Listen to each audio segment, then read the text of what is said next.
report in. Red.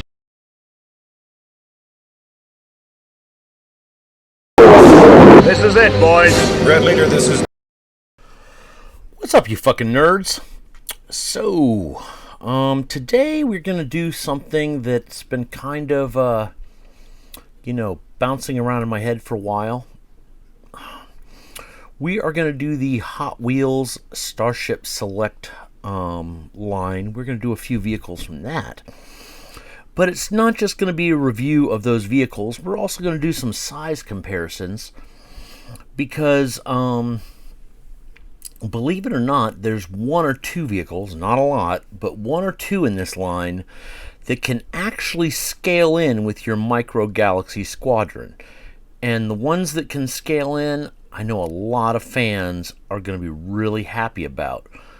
So yeah, let's take a look at these. So to start, you'll notice I'm not wearing my traditional 5.11 gloves. You also notice I'm wearing gloves. My hands hurt like hell today. We are getting weather on and off. Cold, sleet, sun, sleet. It just keeps going back and forth. And it's killing my hands, all my joints, my neuropathy and my arthritis. So I'm wearing gloves today for this interview, or for this review, because well, it just it helps a little. It helps with the dexterity in my fingers, which you've seen in previous videos, and it also helps just not hurt so much. So let's set these over here off to the side so I can start opening them. Now, the first thing you'll notice about the Starship Select line is the packaging. I love the packaging for this line. I think it's a beautiful packaging. A lot of companies these days, their packaging really sucks. But the one thing about this packaging that most people don't realize is there is no tape on this packaging, which means while the vehicle itself doesn't get stolen, sometimes the display stand does. I haven't quite figured out why people would steal the display stand, other than maybe there is another vehicle out there somewhere, or another toy line, or even a model that these stands fit. But as you can see, they're already pre-boxed, the stands, and they fit in this little slot. I've actually bought a few of these where the stands were missing, and Walmart ended up letting me keep it and just gave me like a huge discount. I've also seen at the store where these boxes have been open and those stands have been missing. So it's quite common for the stands in these to be missing. So if you buy one, when you get to your car, since there's no tape, I would give it a quick check. Or maybe even at the store, but then you might have an employee thinking you're about to steal a stand. So these things are usually in there pretty good, which isn't a bad thing. That means the vehicles aren't getting stolen, which is probably why. This is my first X-Wing in this line. I've got several other vehicles in this line, which you'll see in a little bit, but this is my first X-Wing. So I was under the impression that the wings did not close on these, but I seem to be corrected. So as you can see, it has very good detail. I don't know. I think both the Micro Galaxy Squadron and this line have just as equal amount of detail. I will say that the Hot Wheels line tends to get a lot more weathering, which I'll show you in a second when we get to the other ones. Of course, these don't have removable figures like the Micro Galaxy line, or opening cockpits, or landing gear. So that is a negative in some respects. But if you're using these for toy photography like I do, that little hole right there for the stand comes in really handy. Now, this isn't the right size pole or right size stick, but I get these at Hobbytown. They are copper rods. I originally tried using dowel rods with some vehicles that I was doing flying poses with, and the dowel rods were too weak. They would flex. So I started getting these copper rods. They're only about 10 cents more at Hobbytown. Naturally, I said this one isn't the right size, but you can get the right size, or you could just fill it with blue putty, and like I said, it just goes right in that hole and makes perfect, you know. And I mean, all you need to do is, you know, figure out what size that hole is. God, I forget what size holes were on the old Galoob titanium, because that's what size those fit up there. Now, another thing that I do not like about this compared to the Micro Galaxy Squadron is the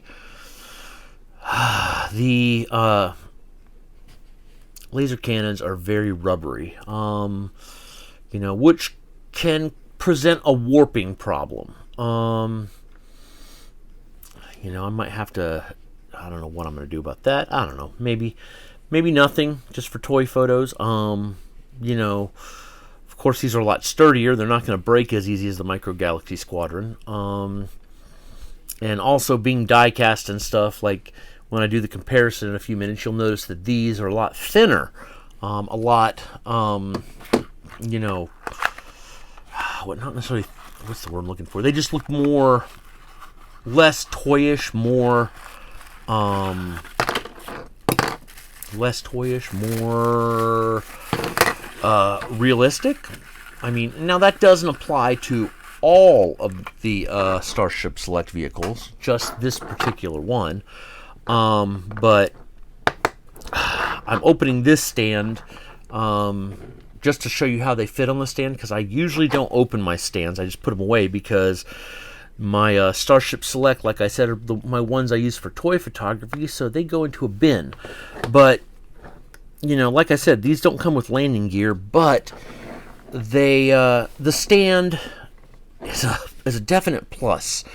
You know, I wish the Micro Galaxy came with a stand, but they come with landing gear, so it's like, I guess, 6 of one, half dozen of another. Like I said, you can see it's got a, you know, nice look to it. You know, and the stand gives it a good feel. So, you know, we'll look at that close up with the stand in a few minutes. I'm going to set this off to the side and bring the next one in. Okay. Again, like I said, no tape on the sides. So they just, like I said, come right open. Like I said, whoop, whoop. These are one of the toys that I do not keep the packages for, so you can tell I really give two hoots about what I do to the package openings. I do keep some of my packages, mind you, but these I don't. Okay, again, the stand.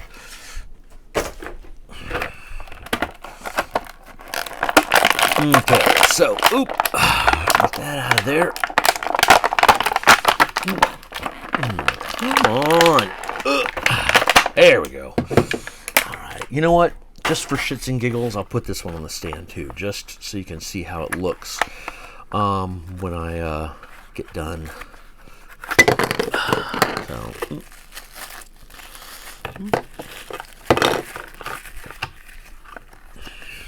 okay, toss that down there.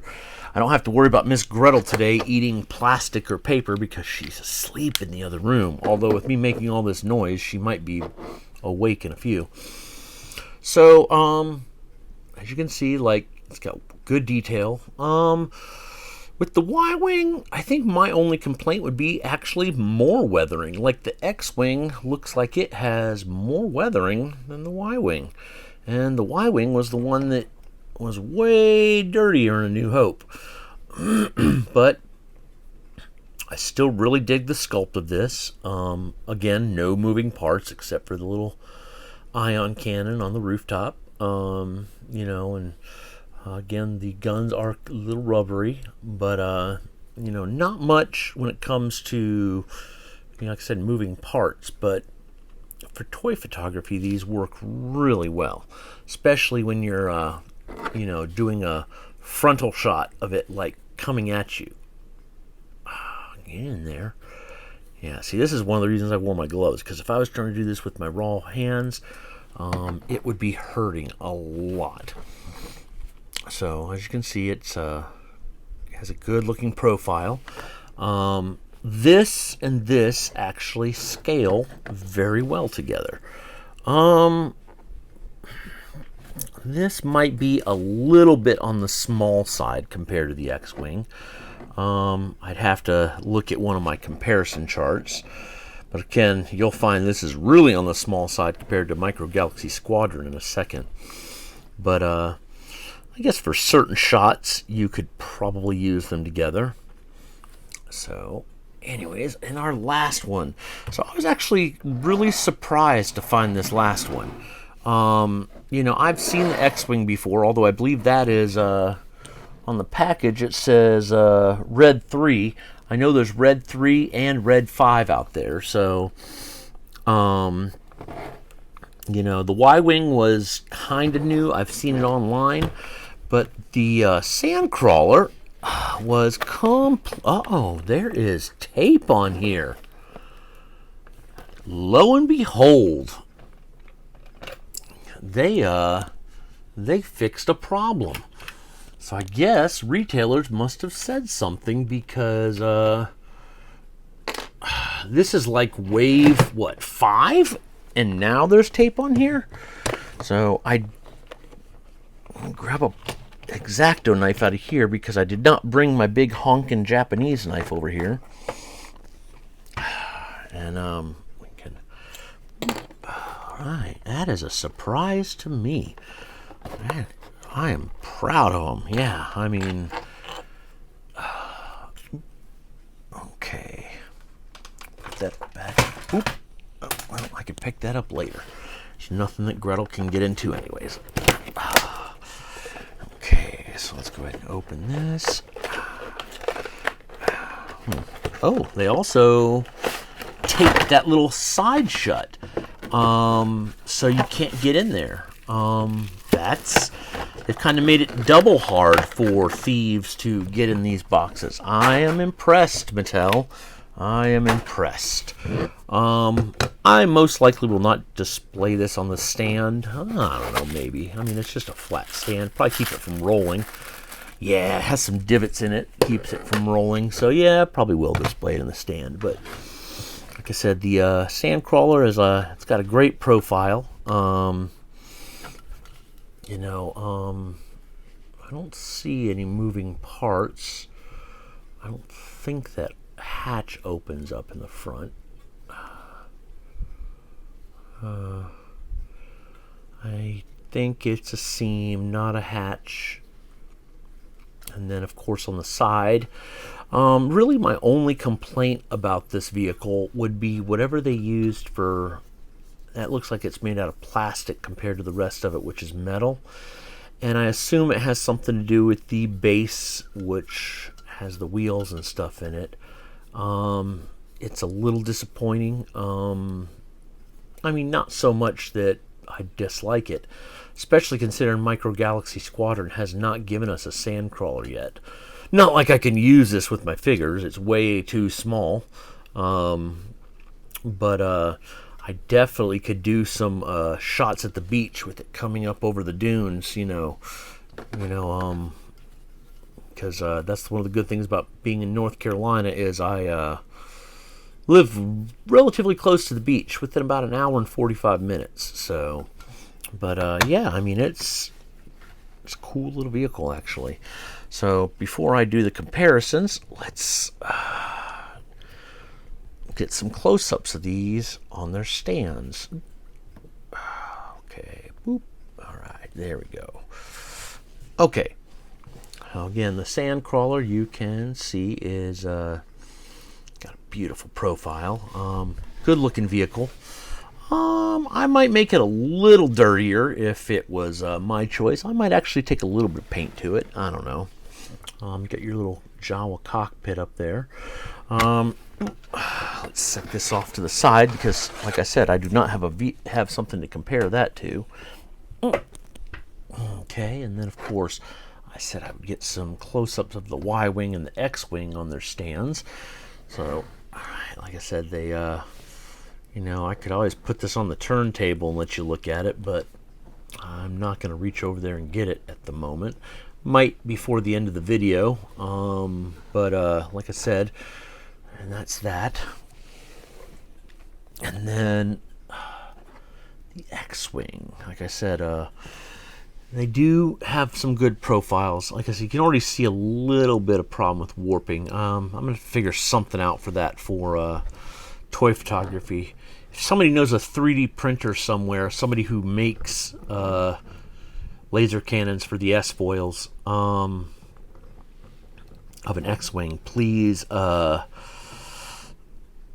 me know in the comments, because I would really like to order new guns for that if I could get them made. Otherwise, I really dig this.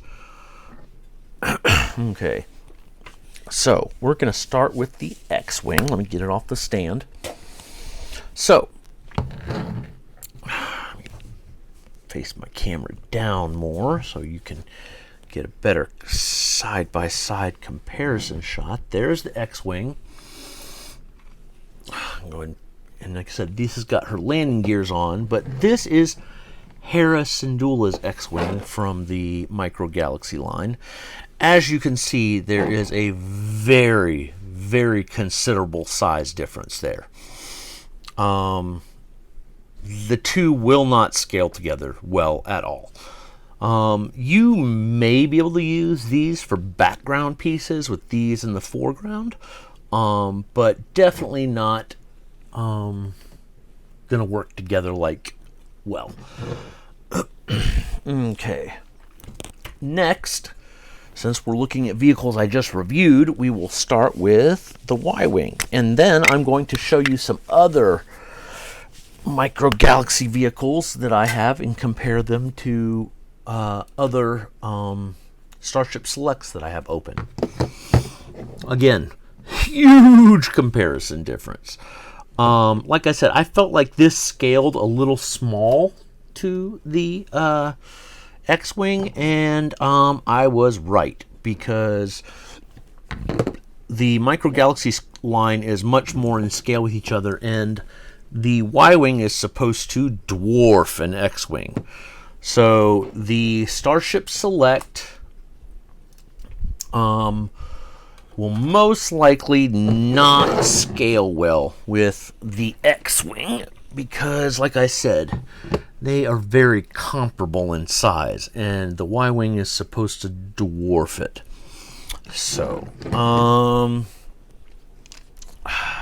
like I said, they haven't released a a Sandcrawler. So we're going to look at some other vehicles that I've already opened. This is not a review. This is just a size comparison for people who might be curious about the two.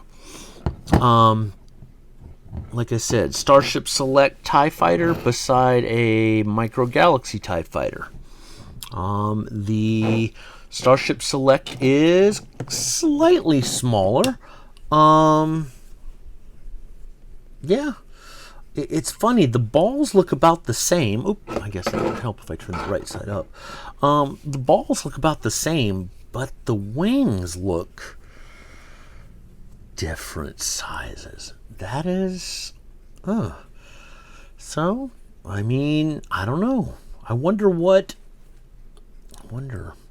if there'd be a way to get the wings off of this one and put the ball... I don't know, because I'm not gonna lie, I like the ball on the Starship Select better, but like I said, I mean, they're about comparable. Like, everything looks like it's about the right size except for the wings being different. That is an interesting comparison. Next, we are going to look at Snowspeeder versus Snowspeeder. So you will notice that the Micro Galaxy Squadron Snowspeeder dwarfs the Starship Select Snowspeeder. Which I would say is more detailed. That's a tough call. Like I said, I mean, it's, yeah.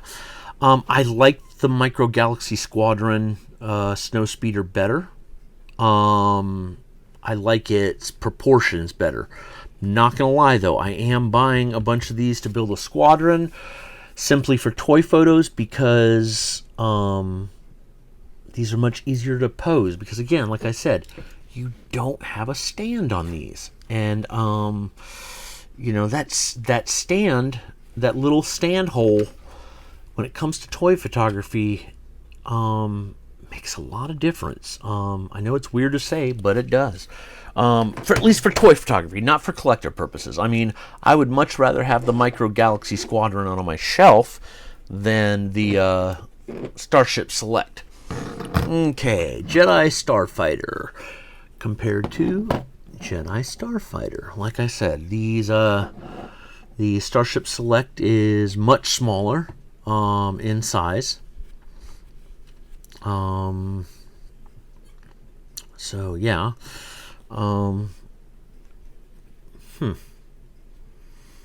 Does anybody else feel like R2 is the same size? Makes you wonder if this is underscaled to R2 or if this is overscaled.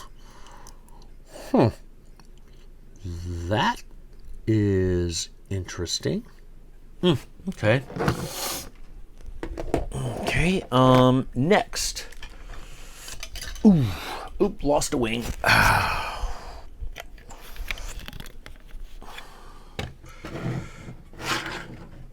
Vader's TIE Fighter to Vader's TIE Fighter.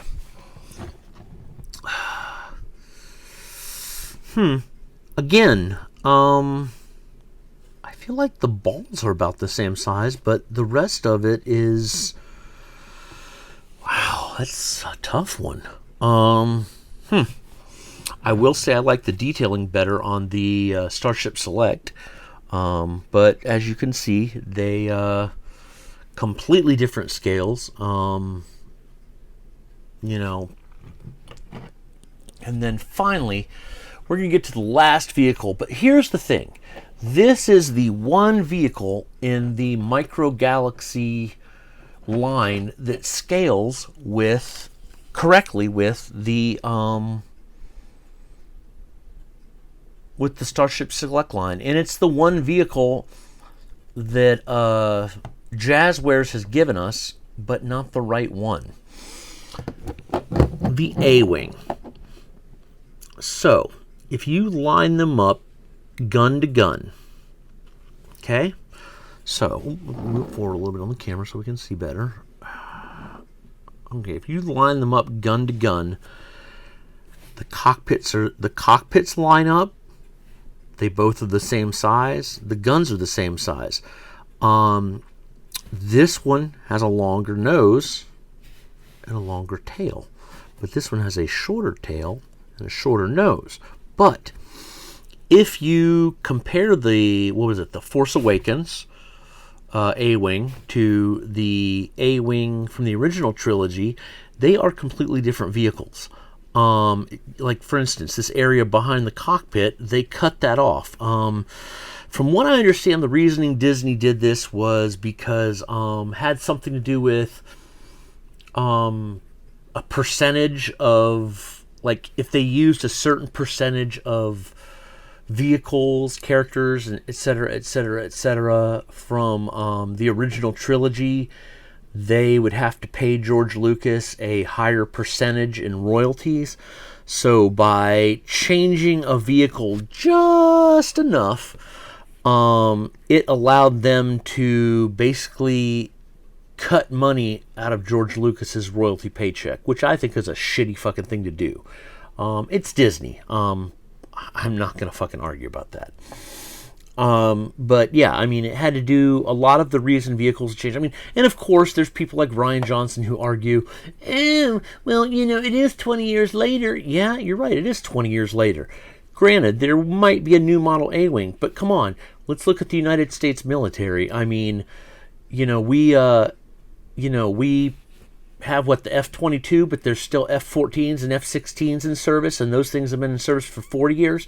You would still see old fighters in service, especially in, you know, the rebellion or the resistance navy, especially since the story said that, you know, the New Republic didn't really support the resistance.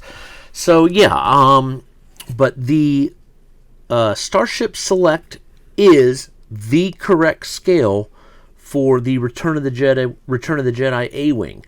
So it is the only vehicle released right now in the Starship Select line that will scale perfectly with Micro Galaxy Squadron. The only bad problem is they don't have landing gears. So if you're doing a hangar sequence, you're going to have to figure out a way to get it to sit like that.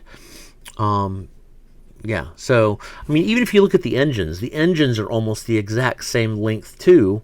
It's just they cut off the rear of the cockpit because, according to what I've understood, and I don't really understand fucking Rian Johnson's fucking logic, or not Rian Johnson, fucking J.J. Abrams, sorry. So the reason this section behind the cockpit was always established, since the A-Wing didn't have a astromech to do its hyperdrive calculations, that there was basically an onboard computer system that replaced the astromech under this, you know, curved part right here. And removing that in the J.J. Abrams, Rian Johnson fucking nightmare, it eliminate, like, how does this still go through hyperdrive? Like, you know, because it did, you know, and if by cutting that chunk out they just modernized the hyperdrive technology, then why did Poe Dameron's X-Wing still need an astromech? And why did the new Y-Wings need an astromech? It's a stupid one of those things that just, yeah, I'm not even going to get into it. But yeah, guys, that is the Starship Select by Hot Wheels. Hot Wheels. That was the Starship Select line by Hot Wheels, and a small comparison of the vehicles side by side to Micro Galaxy Squadron, just to give you an idea of the scale difference. Hope you guys enjoyed the video. Sorry it ran a little long, and hope to catch you guys on the other side. Later.